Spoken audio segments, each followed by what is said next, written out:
Sejam todos bem-vindos ao canal Escola Dominical Brasil. Meu nome é Vanderlei Claudiano. Ontem eu perguntei quem conseguiu assistir 100% da conferência geral. Muita mensagem de muita gente que conseguiu assistir 100% e ainda depois está repetindo aí por meio da internet outros discursos aí, né? Tentando ver as sessões novamente da conferência aí. Parabéns a todos vocês. Algumas pessoas não conseguiu 100%, tá bom? Mas se esforçaram também e o pouco que assistiu também aprendeu muita coisa. Veja algumas das mensagens aqui. Aqui tem o Alexandre Pereira, que ele disse que não assistiu 100%, mas assistiu 80%. E ele pôde aprender muita coisa e ficou cheio do Espírito conforme foi instruído. Temos aqui a Sueli Lima, né? Ela assistiu 99%. Como assim 99%? Ela disse assim: acabou o meu pacote de dados, né, do celular dela. Ela ficou sem ali. Ela pegou o Wi-Fi da vizinha, mas estava caindo também. Então ela assistiu, considerou aqui que ela assistiu 99%. E ela termina falando aqui que ficou muito feliz, muito bom. Pois agora teremos mais 2 templos no Brasil. Coisa boa para comemorar, verdade. Temos aqui a Júlia de Fátima Xavier. Ela falou aqui que assistiu 90% da conferência, o que o sentimento que ela teve foi muito mais esperançoso, fé para nossos dias, né? Que podemos confiar nos líderes, né? Que nós temos.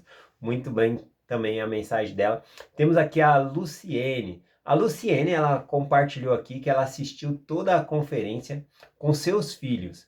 O esposo dela ainda não é membro, mas tenho fé que em breve ele será, né? Foi maravilhoso. Até amanhã, né? Então, Luciene, que esse desejo justo seu se concretize, tá bom? Que o Senhor, ele honre a sua fé e ajude para que o seu esposo e toda a sua família possam ser parte da igreja, tá bom? Parabéns aí por esse desejo justo. Vamos lá, aqui na designação do Vem Segue que eu vou compartilhar com vocês, Isaías capítulo 61, a partir do versículo 3. Aqui, a partir do versículo 3, o que está acontecendo? O Senhor está falando que o opróbio do seu povo, a tristeza que eles tinham, né, vai se transformar em alegria, tá bom? Cidades desoladas seriam construídas de novo. E tudo isso que Isaías está profetizando também se refere aos últimos dias, a uma reconstrução espiritual também do reino de Deus, tá bom? Não somente um lugar físico geográfico ali, mas também um lugar espiritual, ou seja, a coligação de Israel. Aqui o versículo 3 diz assim, ó: ordena, ordena aos tristes de Sião que lhe dê grinalda por cinzas. Aqui grinaldas por cinza, grinalda é aquela coisa que põe na cabeça assim, né? Tem algumas traduções que traz coroa, tá bom? Quem usam a coroa é rei. Então, ao invés de cinza na cabeça, que é uma referência de tristeza, né? Que a gente lembra lá quando Jó jogava cinza sobre sua cabeça, é um sinal de humilhação, de tristeza. Ele falou que em vez de cinza, vai ganhar uma coroa de cabeça. Mas primeiro está falando da tristeza de Sião, do povo do Senhor vai estar triste. E espiritualmente falando, nos últimos dias, nós vemos como o mundo está, a gente se sente triste, né? Por conta das escolhas das pessoas, tá bom? Vamos continuar aqui, ó. Óleo de alegria por tristeza, veste de louvor por espírito angustiado. Então aqui ele vai trocando, né? Ele fala que tudo aquilo que era tristeza vai se transformar em alegria em nossos dias. E ele fala aqui da Nova Jerusalém, né? Vai falar aqui da Sião construída nos últimos dias. Então isso é um motivo de alegria. Aqui ele continua no versículo 3 ainda, essa parte aqui, que diz assim, ó: para que chamem carvalhos de justiça, plantados pelo Senhor, para, para que sejam dado, para que seja glorificado. Bom, então aqui para que nós sejamos glorificados, né? Mas aqui é o sentido dar glória ao Senhor. Eu achei muito interessante essa parte aqui, né? Que somos plantados pelo Senhor. É como uma árvore plantada por Deus, tá bom? E aqui o sentido aqui, aqui quando fala aqui, ó, chamem carvalhos de justiça, Eu fui no hebraico original aqui para ver qual que era a intenção dessa palavra aqui, o significado dela de carvalho, tá bom? Então, carvalho aqui o Senhor usou nesse versículo no sentido de uma árvore grande. Qual que é aqui a interpretação desse versículo? Bom, no começo do versículo a gente começou lendo aqui da tristeza de Sião que vai se transformar em alegria, tá bom? E aqui na parte que ele fala, então, que vai chamar de carvalhos de justiça, ele está falando de pessoas. Assim como essa árvore ela é grande, ele está falando que vai ter grandes homens nos últimos dias, grandes líderes, né? Eu gostei muito dessa interpretação lá no hebraico original, tá bom? Continuando aqui nessa parte, né? Tem várias partes aqui. Aqui, por exemplo, quando ele fala sobre óleo de alegria por tristeza, trocar, esse óleo ele é falado aqui que vem da oliveira, né? Então tem uma referência aqui sobre a oliveira, tá bom? É uma referência do profeta Zenos, que não é mencionado na Bíblia, ele é mencionado lá no livro de Mórmon, mas curiosamente o apóstolo Paulo ele menciona sobre essa alegoria também no Novo Testamento. Deixa eu trazer para vocês aqui. Fica aqui em Romanos, capítulo 11, versículo 24 ao versículo 25. A alegoria do profeta Zenos, ele fala de uma oliveira, e uma oliveira que é arrancada os ramos e ela é plantada em outros locais, tá bom? Da vinha do Senhor, inclusive do continente americano, né? Ou seja, os nefitas e lamanitas, eles são ramos dessa oliveira. Então, os gentios, hoje em dia, são um ramo dessa oliveira também. E aí, o Senhor espera que nós possamos produzir esse óleo, né? O óleo da oliveira ali é algo precioso. Então é disso que está falando aqui. Mas vamos ver aqui como Paulo ele faz essa alusão aqui a essa oliveira aqui, tá bom? Do profeta Zenos. Aqui no versículo Romanos capítulo 11, versículo 24 e 25 diz assim: Porque se tu foste cortado da oliveira brava natural, e contra a natureza, enxertados na boa oliveira. A boa oliveira é a oliveira que está produzindo fruto. A gente deve lembrar lá no livro de Mórmon, Jacó, capítulo 5, o maior capítulo dentro do livro de Mórmon, quando fala sobre essa oliveira braba, a oliveira original, né, que o Senhor tira ali e traz o ramo para a oliveira boa, aqui nas Américas, que ela produz. E aqui agora o ramo, né, dessa oliveira boa são os gentios que estão produzindo frutos, tá bom? Então ele está falando sobre isso aqui. É muito interessante que Paulo ele cita muitos registros do Velho Testamento que nós não temos, né? Por exemplo, Paulo ele fala sobre o profeta Enoque, que ele profetizou sobre a segunda vinda, que ele foi levado ao céu sem experimentar a morte, né? Ele foi transladado. E nós não temos esse registro no Velho Testamento. Nós temos, por meio da tradução de Joseph Smith, né, a Pérola de Grande Valor, que fala lá da história de Enoque, a cidade de Enoque, tá bom? Mas aqui mesmo no Novo e no Velho Testamento nós não temos, mas curiosamente, aqui o profeta Paulo, ele faz, o apóstolo Paulo, né, ele faz menção sobre essa alegoria do profeta Zenos, tá bom? Falando da oliveira natural, a oliveira brava, a oliveira boa, né? Interessante que ele tinha esses registros, ou por meio de revelação, ele podia falar sobre esses registros aqui, tá bom? Então ele continuou falando aqui da oliveira boa, né? Enxertados na oliveira boa. Quanto mais esses que são naturais, serão enxertados na sua própria oliveira. Porque não quero, meus irmãos, que ignoreis esse segredo, que o endurecimento veio da parte sobre Israel, até que a plenitude dos gentios haja entrado. Então, aqui é como se Paulo estivesse falando aquela frase conhecida, né? Os últimos serão os primeiros.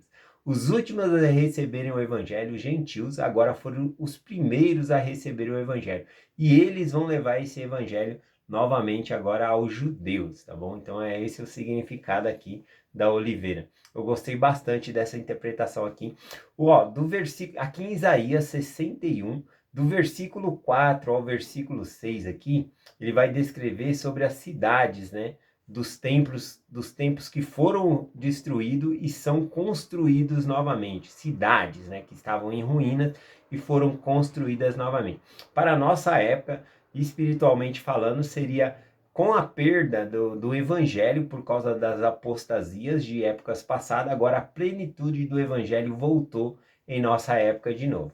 Tá bom? Então, quem falou do 4 ao 6, é esse o significado. Aqui no versículo do 7 ao 9, ele descreve a recompensa daqueles que se esforçam para fazer parte de Sião. Tá bom? Então vai falar sobre a recompensa das pessoas que se esforçam para fazer parte, né, que entram para a igreja e fazem parte do exército do Senhor. Deixa eu ler pelo menos um versículo aqui.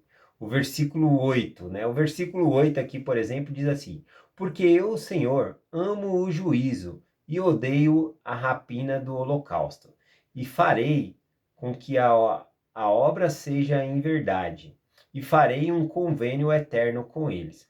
Bom, aqui no pergaminho de Isaías, né, o grande pergaminho, ele fica todo no plural aqui, né? Diz: firmarei em verdade as vossas obras e farei uma aliança eterna convosco. Né? Então ele sai um pouquinho diferente aqui no pergaminho original. A parte que fala aqui no versículo 8, quando diz assim, ó, eu amo o juízo, o amo o juízo aqui, nesse significado nesse versículo, significa aqui a justiça social, igualdade para todas as pessoas, não a desigualdade que nós conhecemos hoje.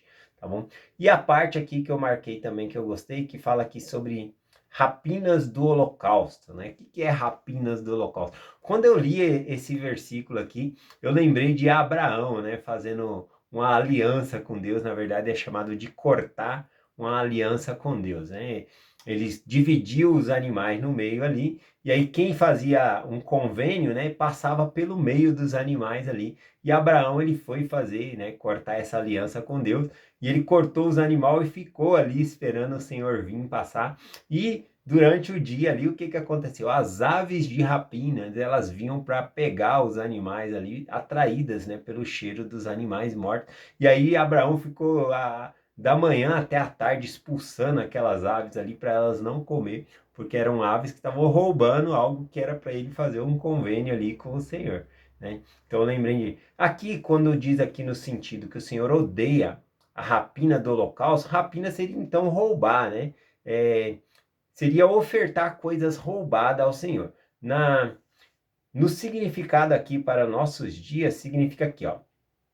A igreja não aceita dízimos de ganhos desonestos, inclusive ganhos de meios de loterias e jogos de azar. Tá bom? Então esse é o significado aqui para os nossos dias. O versículo 9 também eu gostei bastante, que diz assim, ó, a sua semente será conhecida entre as nações, e os seus descendentes no meio do povo, e todos quanto os virem os conhecerão, que são semente bendita do Senhor. Ou seja, as pessoas vão reconhecer, né, que nós possuímos o sacerdócio, que trabalhamos em retidão nesses últimos dias. Nós seremos conhecidos como um povo assim. Vamos finalizar a mensagem de hoje aqui no versículo 10, Isaías 61, 10. Aqui diz assim, ó, regozijo-me muito no Senhor, minha alma se alegra no meu Deus, porque me vestiu de vestes de salvação e me cobriu com o manto da justiça, o quanto um noivo se adorna com barrete sacerdotal. Olha só que interessante, né? Aqui ele tá falando de se vestir com roupas, né, de noiva aqui, vestido. Ele tá falando da igreja dele, aqui tá falando sobre a segunda vinda. E é muito interessante que ele usa aqui como roupas no templo, né? Naquela época lá, ele fala aqui, ó, barretes sacerdotais. Então ele está falando de roupas que eram descritas na época ali de entrar no templo na época de Isaías, tá bom? Então ele está simbolizando isso aqui. E aí ele diz, e como a noiva se enfeita com as suas joias, né? Então ele está falando aqui que nós devemos nos adornar para o Senhor. Em Apocalipse, esse adorno significa se encher de retidão, guardar os mandamentos de Deus, Então eu gostei bastante. Isso é bem uma alusão realmente ao entrarmos no templo e fazer convênio com o Senhor. É isso que está preparado para a segunda vinda de Cristo. Vou finalizar a mensagem hoje aqui com um ensinamento aqui do Jeffrey E. Hollard. Ele ensinou aqui, ó. Testifico que nenhum de nós é menos amado ou menos querido por Deus do que outro. Testifico que Ele ama cada um de nós, mesmo com nossas inseguranças, nossas ansiedades e nossa autoestima. Ele não nos julga por nossos talentos ou nossa aparência. Ele não nos julga por nossa profissão e nem por nossas posses. Ele torce por nós como um corredor, alertando-nos que a corrida é contra o pecado e não um contra os outros. Sei que se formos fiéis, seremos cobertos com o manto da justiça. Então aqui mais uma vez ele está fazendo uma referência a ser coberto com o manto da justiça, de entrar no templo e usar vestes santas, né? Eu gostei bastante aqui. Mas o que eu mais gostei aqui que o Elder Jeffrey Hollard falou é que o Senhor torce por nós como se nós estivéssemos em uma corrida. Mas essa corrida não é um contra os outros, tá bom? É uma corrida contra o pecado. Não é para nós nos comparar, aquela pessoa é melhor que eu, nada disso. Cada um de nós temos nossos desafios diferentes um do outro, né? E Deus, ele nos ama independente desses desafios. Gostei desse testemunho dele e desse ensinamento aqui, tá bom? Eu compartilho essa mensagem com vocês em nome de Jesus Cristo. Amém. Até amanhã.